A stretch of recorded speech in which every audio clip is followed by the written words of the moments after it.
I don't think you should be playing tutors in Commander. And let me be specific here. I'm talking about stuff like Vampiric Tutor, generic tutors, tutors that can get a broad selection of cards.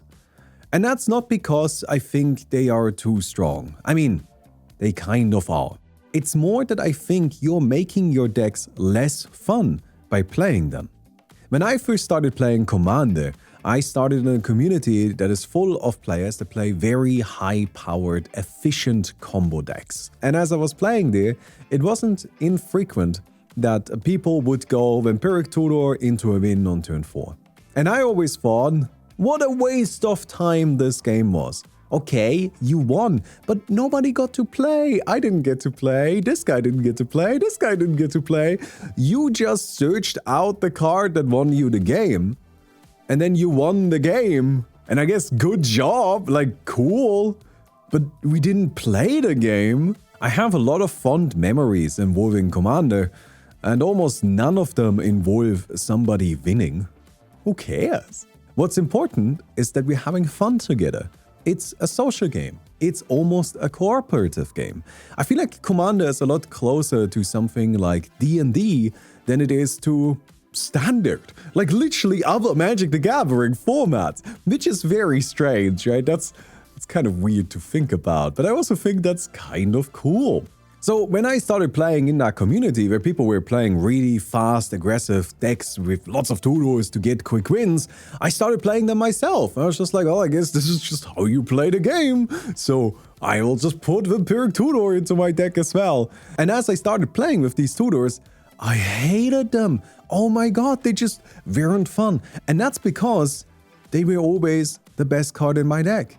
For example, at the time, I put a One Ring and a Vampiric Tutor into my Vampires deck.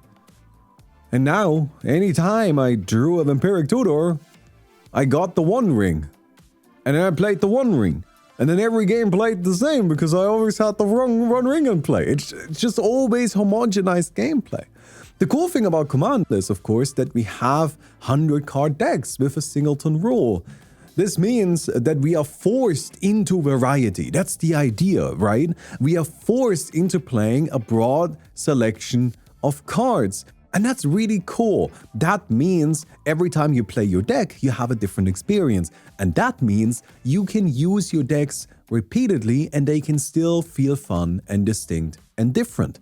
You guys know I'm a big advocate for playing commanders that aren't essential to your deck. And this is part of the reason why, because if your commander isn't essential to your deck, then you're able to vary up the experience of gameplay more and more every time you play. You might see content creators like the Commander Goldfish crew playing a lot of tutors so that they can get out their weird setup for this week's gimmick deck. And that makes sense for them. I'm not blaming them. Within the context of that kind of content creation, playing tutors is a sensible thing to do. But those decks aren't permanent. Those are temporary decks. When we are building commander decks in the real world, we are trying to build long-term decks, I think. Not always, right? I think most of us will have some permanent decks and some temporary ones. And the temporary ones are oftentimes, from my experience, this might be different for you, but are oftentimes the decks that are a bit more single-minded. While our permanent decks feel like they are decks that we can play repeatedly, decks that we can have fun with, even if we just have to play that one deck for an entire evening. And variety plays a big part in that, in my opinion. I like it when my deck can play out similarly, of course, because it has a game plan, but still distinctly different every time I play it. Tutors go against this idea. Yes, you can find the best card in your deck, but then you're always playing the best card in your deck. And now you have assembled a 100-card list, and it always plays out kind of the same way. Where's the fun in that? It's okay if you play some stuff that is very specific. Cultivate, Wild Growth, get lands into play, that's fine, who cares? But Vampiric Tutor, you don't need that. Not only are these cards not fun to play, they're also just really expensive. You're gonna waste money on them. Don't do that. Don't do that. You don't want tutors. You want card draw. If you enjoyed the video so far, don't forget to tutor yourself into a thumbs up button. That would be great. So I play against a lot of new players because, well, I play a lot of Magic. I'm very involved in my local community. It's just a big part of my life. I mean, it even goes so far as I am the person that runs Friday Night Magic at my local game store. So when I see these newer deck constructions, something I notice very frequently is that players will just run out of cards in hand. Every time I play against new players, I look at their hands, I look at the resources they have available, and I look at my hand and I'm like, I kind of should play a board wipe right now, and I have access to it because I built my deck well. But if I do, these players are effectively dead. Now, when I'm playing against my regular play group, a group of more experienced players, I don't feel afraid to use a board wipe at all because I look at their hands and I see them fully loaded, fully stacked, ready to go to rebuild if something gets destroyed. And how do you achieve that? How do you make it so that you always have a hand full of resources? And this is the trick. Every card in your deck should draw cards to some extent. Now, there are some really obvious ways of accomplishing this. You can play cards like Archmage Emeritus in a Spellslinger deck, or a Beast Whisperer in a creature-based deck, but ultimately, those are still individual pieces that can get destroyed, right? If you have an Archmage Emeritus and then I board wipe you, well, you still don't have card draw. No. The trick isn't to just have these big engines, but to also have smaller pieces that just kind of casually replace themselves. Smaller pieces that just casually act as some card draw. So what I mean with that, for example, are cards like Spirited Companion, Wall of Omens, Wall of Blossoms. These simple effects that when you play them, you draw a card. Cards like Wall of Omens and Wall of Blossoms in particular have multiple purposes. First of all, in Commander you have to keep in mind you're playing against 3 other players. So when an opponent has a creature in play that they're gonna swing at somebody, particularly during the early game, and you control a Wall of Blossoms but your opponents don't, well, who is your opponent gonna attack? They're not just gonna run into your defender. So playing the simple Wall of Blossoms will save you a lot of life in the long run. But it also replaces itself. You played a card and then you drew another card. The more cards you play like that, the more incidental card advantage you have, the better your long-term game plan is. Don't be afraid to play a Welcoming Vampire in a deck that isn't just a weenie creature deck. You can just throw down a Braids and start sacking stuff, even if your deck isn't a sacrifice deck. Will it draw you stuff? Probably. How many does it need to draw for it to be worth it? I don't know. Is one card enough? In my opinion, often it is. Especially Braids though, like she's just very good. Your opponents will sack stuff, or you know, you draw a bunch of Braids is nasty. Braids is nasty. This card is oh man, what a card.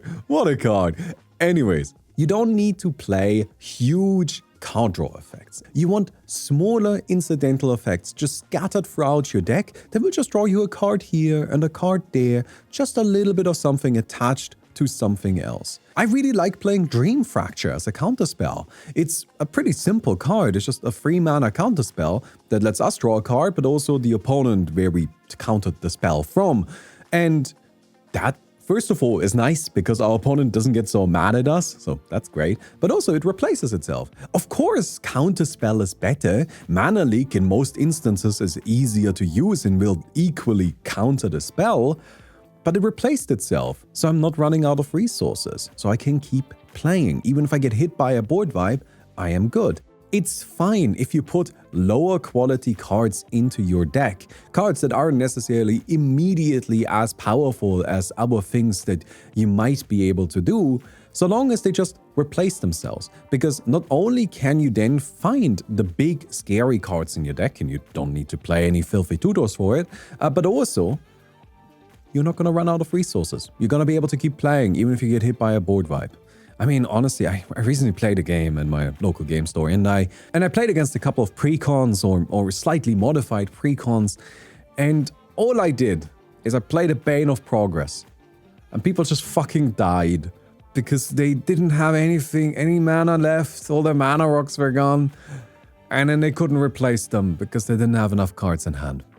And the way you survive that is by just having lots and lots of little things, lots of little wieners that just draw you a card here and there, because then you can keep playing even if it gets killed. And oftentimes it's actually fine if it gets killed because you already had its effect.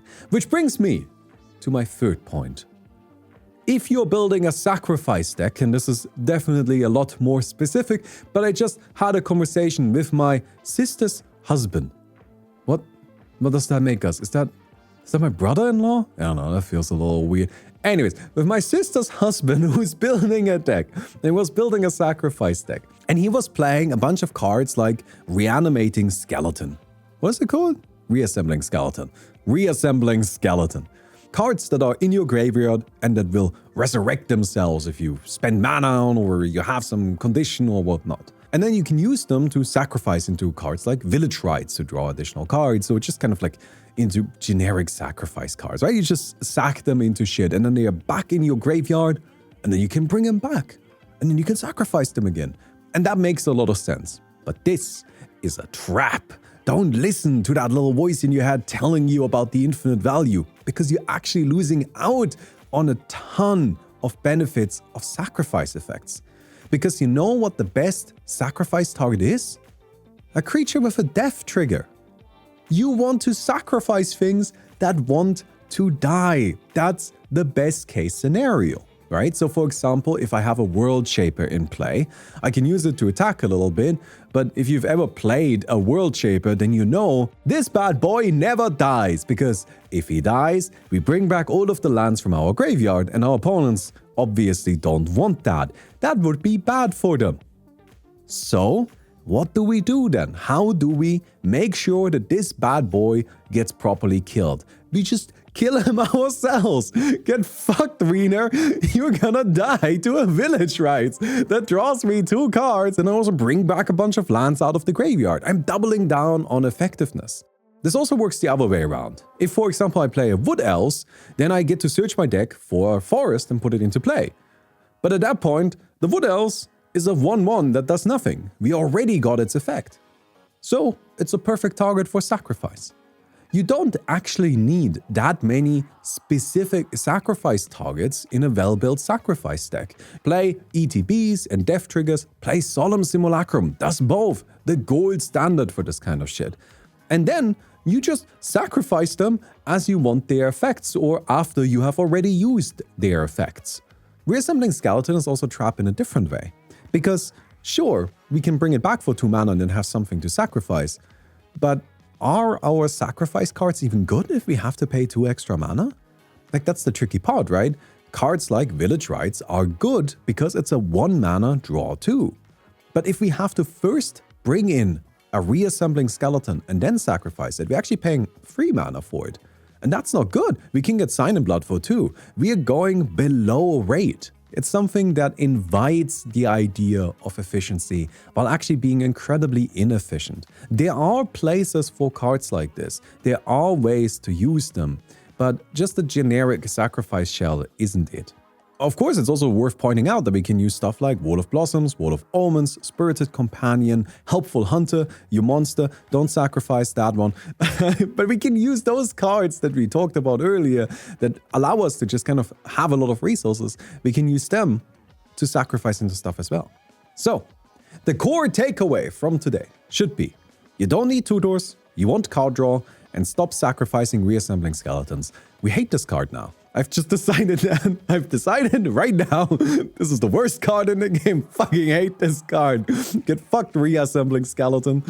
Anyways, I hope you guys enjoyed this video. We made this one in a very, very different way from what we did before, but we just wanted to try new stuff. We're still very much in the experimentation phase of this channel, so we are experimenting. If you liked this video and if you liked this style of video, then please let us know. It was actually a lot easier to make than what we usually make, so maybe this is actually good? If you did enjoy it, don't forget to give the video a thumbs up. I would definitely appreciate that. And of course, don't forget to subscribe. We'll upload more content that may or may not be like this soon. Whatever soon means. I actually don't know what soon means, but we may or may not make more videos. No, we'll definitely make more videos. Anyways, goodbye, goodbye, goodbye.